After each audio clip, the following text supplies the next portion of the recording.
You don't cut people off because you're cold. You cut them off because somewhere along the way, closeness started to feel dangerous. Every ignored message, every silent exit, every sudden disappearance isn't strength, it's a reflex, a psychological firewall built to prevent disappointment, betrayal, or exposure. This is the mind that leaves first, not because it doesn't care, but because caring once came at a cost your brain refuses to pay again. This pattern often forms early, when connection repeatedly leads to pain, neglect, instability, conditional love. The brain learns a brutal shortcut: attachment equals risk. Instead of repairing bonds, the mind practices exit strategies. Detachment becomes safety. Cutting people off isn't impulsive, it's rehearsed.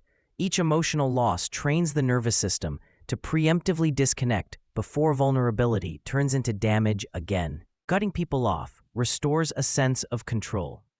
When you leave first, rejection can't reach you. Silence becomes power. Distance becomes dominance over uncertainty. Psychologically, this is not indifference, it's defensive mastery. The mind reframes withdrawal as strength, even when it's driven by fear. Control feels safer than hope, because hope depends on someone else not hurting you. Avoidant attachment plays a central role. People with this pattern value independence, not because they thrive alone, but because reliance once felt unreliable. Emotional closeness triggers internal alarms. The closer someone gets, the louder the urge to escape. Cutting people off isn't cruelty. It's the nervous system interpreting intimacy as threat and responding accordingly. This mind calculates emotional cost. Relationships are weighed by effort, disappointment, and emotional labor. When the balance feels negative, the brain chooses deletion over repair. Cutting people off feels efficient. No explanations, no conflict, no prolonged discomfort. But efficiency in emotions often trades short-term relief for long-term isolation. The brain doesn't experience people as individuals, it experiences patterns. One betrayal activates memories of others. One argument recalls every unresolved wound. The decision to cut someone off rarely belongs to the present moment alone. It carries the weight of past relationships layered onto the current one, compressing years of emotional history into a single exit. Over time, repeated detachment dulls emotional responsiveness. Cutting people off reduces pain, but it also reduces joy. The brain learns neutrality as a baseline. Feeling less becomes preferable to feeling deeply. What starts as protection slowly reshapes identity. I don't need anyone replaces I'm afraid to need anyone. Modern culture rewards detachment. Protect your peace. Cut them off. No explanations owed. These messages validate withdrawal without questioning its psychological cost. What looks like empowerment on the surface can quietly normalize emotional avoidance, reinforcing the belief that disappearance is healthier than confrontation or repair. Here's the conflict. The same mind that cuts people off often still craves connection. Loneliness coexists with avoidance. You miss people quietly, from a distance, without reaching out. The cutoff solves anxiety, but not the underlying need to be seen, understood, and safe with someone else. And this is where the trap closes. Each cutoff feels justified. Each exit feels logical. But over time, the question changes. It's no longer, why didn't I leave? It becomes, why does no one stay? The behavior that once protected you quietly starts shaping the loneliness you claim to hate. To live with constant cutoffs, the mind rewrites the story. You label people as toxic, draining, or not worth it. Sometimes that's true. Often, it's partial truth used as armor. This reframing protects self-image. If others are the problem, then leaving feels righteous, not avoidant. Psychology calls this moral rationalization, a way to escape guilt without resolving the underlying fear of closeness. Cutting people off avoids confrontation, but it also avoids growth. Repairing relationships requires discomfort, accountability, and emotional exposure. The cutoff bypasses all three. Silence replaces dialogue. Distance replaces resolution. The relief is immediate, but the lesson is never learned. How to stay when emotions become difficult instead of disappearing when they do. Historically, exile was a form of punishment and power. Kings banished rivals not to kill them, but to erase their influence. Psychologically, cutting people off works the same way. Removing someone restores internal order. The cutoff isn't just escape. It's an unconscious assertion of dominance over emotional chaos. Over time, detachment hardens into identity. I'm just someone who doesn't get attached.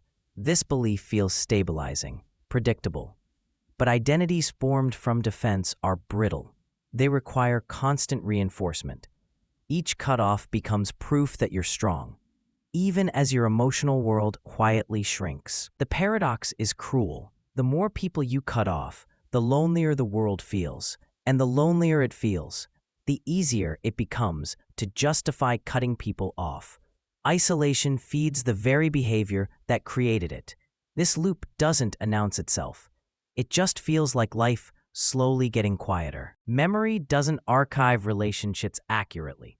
Painful moments replay louder than gentle ones. The brain highlights betrayal and minimizes repair.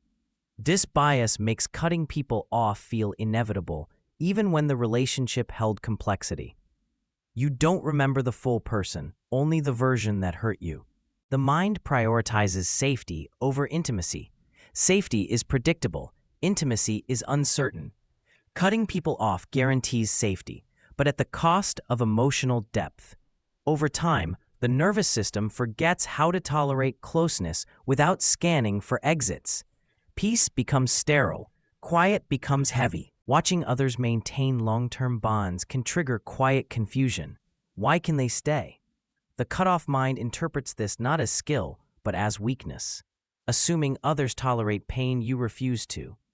This comparison preserves self-esteem, but it also blocks curiosity about healthier ways to stay connected without self-betrayal. Despite the armor, emotional hunger persists.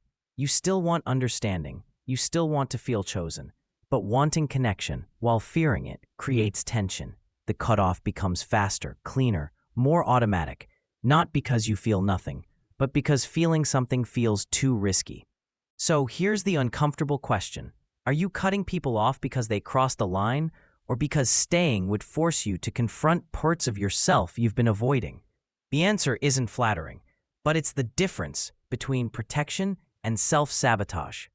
Cutting someone off feels final, but psychologically, it rarely is. The body remembers what the mind tries to erase. Random moments, a song, a place, a phrase, reopen emotional files you thought were deleted. The cutoff didn't end the bond, it just buried it. Avoidance delays processing, it doesn't eliminate attachment. The cost of detachment isn't immediate, it arrives later, in shallow conversations, muted excitement, relationships that never deepen. What once felt like freedom slowly reveals itself as emotional limitation. You're safe, but contained. Protected, but restricted. Staying connected is a skill. Listening, repairing, tolerating discomfort. These abilities weaken when unused. The more often you disappear, the harder it becomes to stay. Not because you can't, but because your nervous system hasn't practiced it in years. Many confuse emotional numbness with peace, silence with stability. But peace includes depth, not absence. When the mind mistakes emptiness for calm, it stops seeking meaningful connection and convinces itself that this is maturity, not retreat. People who cut others off easily often complain that no one feels worth it. That's not coincidence. When emotional access is restricted, no relationship gets enough time or depth to feel satisfying. The standard rises as tolerance drops. Throughout history, leaders who feared betrayal built fortresses. Thick walls kept enemies out and allies distant. Psychologically, emotional cutoffs work the same way. The stronger the walls, the quieter the inside becomes. Safety is achieved, but vitality is lost. There is a moment, usually subtle, when you realize the pattern isn't protecting you anymore. When loneliness outweighs relief. When silence feels heavier than conflict. This moment doesn't demand change, but it invites awareness. Healing isn't forcing yourself to keep everyone. It's learning discernment without disappearance. Boundaries without erasure. Staying long enough to see whether discomfort passes, instead of assuming it always ends in harm. Ask yourself this honestly. Are you selective or are you unavailable? The difference isn't who you cut off. It's whether anyone is ever allowed to stay close long enough to matter. You now understand why cutting people off feels logical. The real question is whether it's still serving you or quietly shaping the isolation you pretend not to feel. If this felt uncomfortably accurate, you already know what to do next.